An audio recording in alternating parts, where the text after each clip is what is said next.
Alphabet, alphabet, یہ لفظ تو آپ نے بہت زیادہ سنا ہوگا، خاص طور پہ نرسری لیول میں، KG1 KG2 میں بھی اس کو کافی اچھے طریقے سے پڑھایا جاتا ہے، بچے ABC سیکھتے ہیں. لیکن کیا آپ جانتے ہیں کہ یہ لفظ الفابیٹ کہاں سے آیا ہے اور اس کا اصل مطلب کیا ہے، اور ہم اس کو استعمال کرتے ہوئے کہاں پہ غلطی کرتے ہیں؟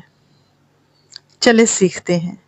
So let's discover the secret journey of the word alphabet. میں یہاں پہ کچھ الفاظ دہراؤں گی، آپ مجھے ان میں مماثلت ڈھونڈ کے دکھائیے گا، ٹھیک ہے؟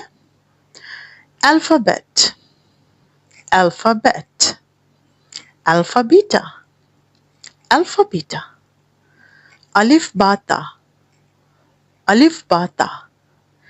کیا یہ سارے الفاظ ایک جیسے نہیں لگ رہے؟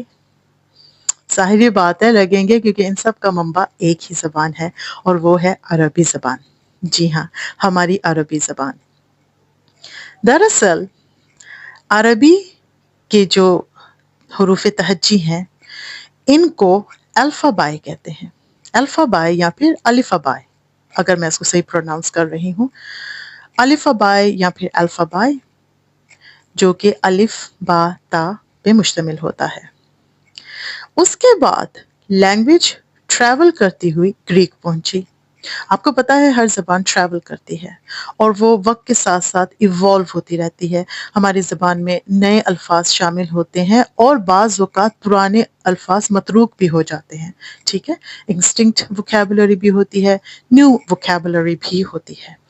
تو ہماری عربی زبان کے یہ حروف تہجی ٹریول کرتے کرتے گریک پہنچ گئے، یونان، اور وہاں پہ الف سے بن گیا الفا اور با سے بن گیا بیٹا، اور باقی کے بھی ان کے پھر لیٹرز ہوں گے، الفا بیٹا.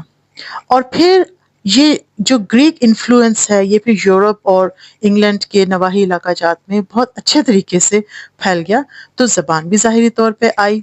تو یہ الفا بیٹا ان علاقوں میں آ کے الفابیٹ بن گئے، سیٹ آف 26 لیٹرز، اور ان سب کو کلیکٹیولی الفابیٹ کہا جانے لگا. یہیں پہ بات ختم نہیں ہوتی، بلکہ الفا سے بنا اے، بیٹا سے بنا بی. اور اگر ہم یہ کہیں کہ الف سے بنا اے اور با سے بنا بی تو یہ بھی غلط نہیں ہوگا. تو یہ ریلیشن تو آپ کو سمجھ میں آ گیا؟ کچھ خاص